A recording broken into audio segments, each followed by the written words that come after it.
Hi children, welcome back to our class. First class we have seen the classification of matter based on the chemical properties, and we have seen that matter is classified into pure substances and mixtures, and mixture further classification also we have seen that. Once again, here we will study more about solutions. We can see the classification of mixtures. Mixtures are classified into two: homogeneous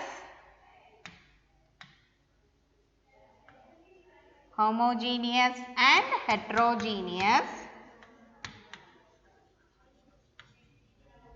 We have seen that homogeneous also known as solutions. Homogeneous materials are also known as solutions, and heterogeneous are classified into two: colloids and suspensions. Colloids and suspensions.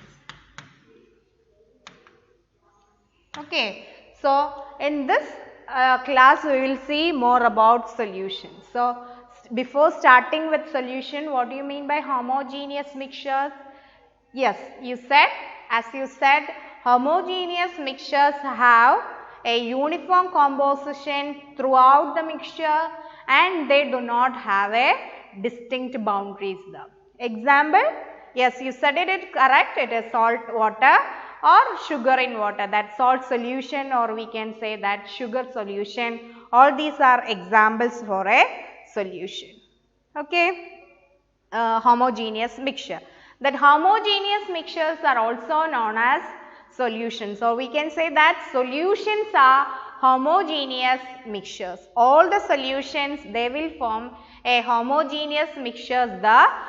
Just now we have seen salt solution, sugar solution, and then another example we can take that soda water. Soda water is another example of a solution. In that soda water, which are the different components present? Yes, carbon dioxide we are dissolving in water to make soda water, and you know soda water is carbonic acid, right? So soda water is another mixture. In that, one gaseous component is mixed there in the liquid component. Okay, and can you say another example in that one component, no, both the components are solid there in the case of solutions? Yes, as you said, alloys are solid solutions. How can you say that alloys are solid solutions? We have studied in our 8th standard that we are making that alloys for preventing that corrosion and all, right? So at that time we are mixing more than one metal or a metal with each other, or a metal or a non-metal we are mixing. We have seen when we are mixing that iron and carbon, we will get a steel there, iron and carbon, isn't it? So at that time we are mixing a metal and a non-metal. So we can make another alloys such as brass and bronze by mixing different metals there. Okay, so in all these cases we can see both the components are solids. So in such a case we can say, depending upon the components present in that mixture, we are classifying the solutions as solid solutions, liquid solutions and gaseous solutions. Okay, if that major component present is there in a solid, then we will call it as solid solution. If the major component present is liquid, then we will call it as liquid solution. Okay, and if the major component present is gas, we will call it as gaseous solution. Okay, now we can take examples of a mixture or solutions with the two components. For example, we can take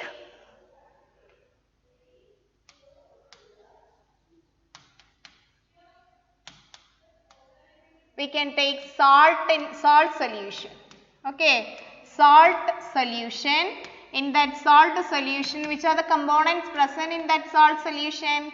Yes, salt is dissolving there in water. Salt is dissolving there in water to make that salt solution. Salt in water.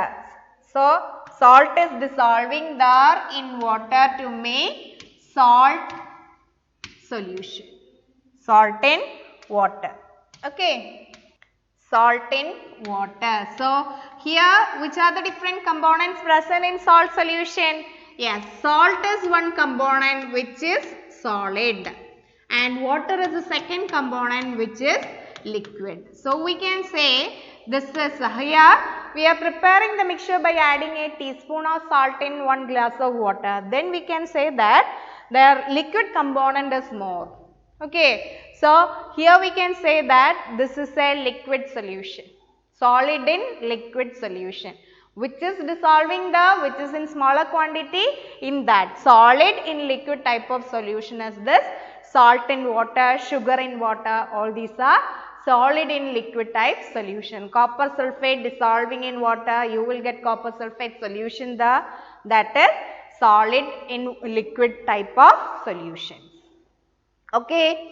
Then we can see that there are alloys. Alloys are solid solutions. Alloys are solid solution. For example, brass we are taking. Brass, in that brass the components present there is one component is copper and the other component is zinc. Okay. Copper and zinc are the two different components present in brass.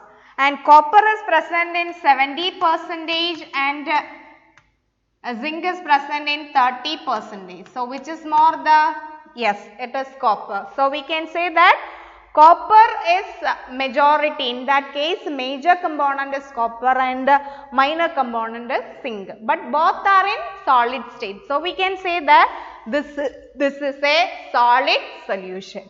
But here salt solution we can say this is a liquid solution. Alloys are solid solution. Okay. And if it is bronze, there the component will be copper and tin. The copper is major and tin is present minor quantity, but both are solid. So, there again we are calling it as solid solution. And another one we can say that air. If we are telling about air, in that case of air, there we can see different gaseous components are present in air. Water vapor, everything is present there. But the major component of air, which is the major component of air? Yes, it is nitrogen. 78% is nitrogen. Okay. And 21% is oxygen and the remaining percentage will be totally all other components like water vapor, dust, everything will be there in that 1%. So, nitrogen which is in gaseous state, that is major component, and oxygen and other gases are also present there. So, we can say that plus other gases. Then we can say that air is a gaseous solution. Gaseous solution. Right? So, depending upon the material components present there, we can tell that whether it is solid solution, liquid solution or gaseous solutions. Okay? Clear this much? Okay. Then we can see what are the different properties of a solution. Now we can see properties of a solution. Properties of a solution. What are the properties of a solution? Yes, first property we can say that solutions are homogeneous mixtures. First property we have studied already, that is they are homogeneous mixtures. Solutions are homogeneous mixtures. Okay. Then you can take one example there, that is salt solution. In that salt solution, you just consider salt is dissolving in water, salt solution. So, So, after dissolving the salt in water, can you identify the salt particles in that solution? Can you look and tell me where that salt is distributed there? No, we cannot see the salt or water particles, individual particles thereby with our naked eyes. So, particle size is very small there in the case of this solution. The components of will have a very small particle size in the case of solution, and the smaller particle sizes are measured by nanometer, like centimeter, millimeter and all. Nanometer is with that we are measuring the smaller sized particles. So, we can say that particle size is very small. Particle size is very small, and that smaller size of the particle, we are specifying the particle size is less than 1 nanometer. It will be, particle size will be less than 1 nanometer. So, we cannot see with our naked eyes. We cannot see the individual particles with our naked eye, and 1 nanometer we can say that it is 10 raised to minus 9 meters. 10 raised to minus 9 meters. So, we can say that that solution is a homogeneous mixture. Particle size is less than 1 nanometer. So, we cannot see it with our naked eye. Okay. Then we can see the third point. Because of these smaller particles, they do not scatter the beam of light. What do you mean by scattering?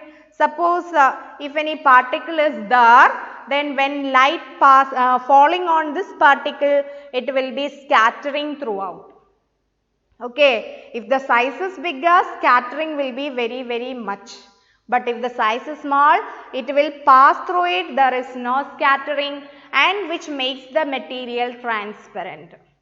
Okay, so we can say that particles, as this particle size is very small, solution does not scatter the beam of light. Particles does not scatter the beam of light.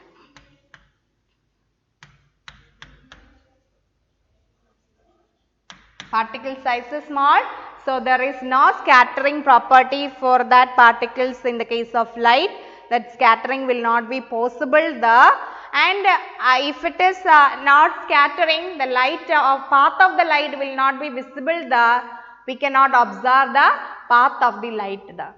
Okay, and that is known as scattering is not possible, and which do not make the path of the light visible there. And then we can say this solute particles, we have seen the size of the particles. The particles are very small with a size of less than 1 nanometer, and they cannot be separated from a mixture by the process of filtration. Can you filter that salt separately from that salt solution? No, we cannot separate it, isn't it? So, particle size is very small. We cannot adopt the technique of filtration for the separation of the components there, and if you are keeping it some time there, they will not settle down. They will always, that's sugar particle or salt particle will remain always in that between the water molecule. They will never settle down, or we can say that solutions are stable. Okay, we can say that cannot be filtered. Filtered to remove the different components. And the last one is solutions are stable. Solutions are stable. Why we are calling them as stable? Yes, it is because we cannot, that layers cannot be settled down if you are keeping some time. Always it will remain how it is equally distributed, the same way it will appear every time. So, we cannot see the different layers separated there. So, we can say that solutions are stable there. These are the different properties of a solution. We have seen that different properties. Solutions are homogeneous mixtures. Particle size is very small. We cannot see with our naked eye, that is less than 1 nanometer. And they do not scatter. The solution particles do not scatter the beam of light, which will not make the path of the light visible there, and cannot be filtered using filtration technique and all to separate the components, and it is stable. Now we can see what are the different components of a solution. What are the different components of a solution?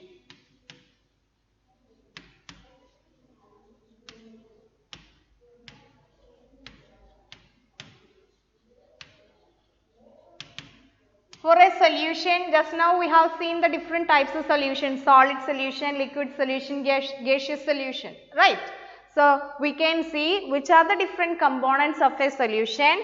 In a solution, there are two components, that is solute particles are present there, and the second component is solvent.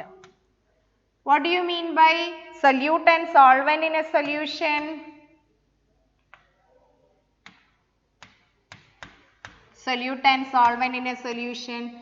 Solute components are the components which are present in smaller quantities or which is dissolving in the other one. Okay. Solute means it is the component of a mixture, that component of a mixture which is present in smaller quantity or which is dissolving in the other one. That is known as solute. Solute. For example, salt solution, salt is dissolving in water. So that is the salt is the solute there. Okay. Minor component. Okay, component or dissolving component. Minor, instead of minor component we can write that component which is present in less quantity. Component which is present in small quantity. Component present in small quantity.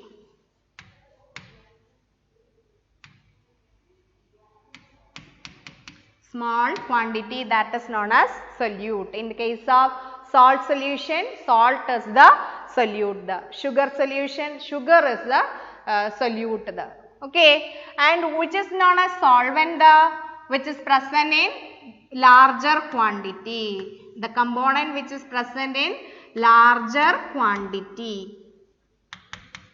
The component which is present in larger quantity, such as if you are taking again salt in water, water is there in larger quantity. So water is the solvent there. Okay. And if you are taking sugar in water, there also water is larger quantity. So we can say that water is the solvent there. Okay. So solution means, we can say a solution means solute plus solvent. Solute plus solvent give you a solution.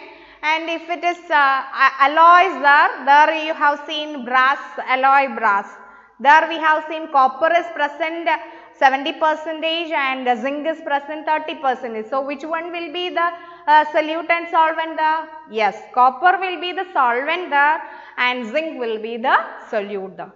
In air, in case of air, we have seen different gases are present there, and which is present more there? Yes, nitrogen. So nitrogen is the solvent there, and the other components like oxygen and all, we can say they are the solute present there. Okay. So these are the different components of a solution, that is solute and solvent. And we have seen there are different examples in your textbook. A solution of sugar in water, it is a solid in liquid solution. In the solution, sugar is the solute and water is the solvent. A solution of iodine in alcohol. Iodine is in vapor phase and alcohol is a liquid. Iodine in alcohol actually known as tincture of iodine. Iodine in alcohol is known as tincture of iodine, and that is in that case iodine is the solute there and alcohol is the solvent. Okay, solvent is in the liquid state, and iodine which is in a solid state, when it is dissolving it, it will go into the vapors after only dissolving. So, initially it will be in the solid state, so that solid is dissolved in that liquid. So, iodine in alcohol. Then we can see aerated drinks.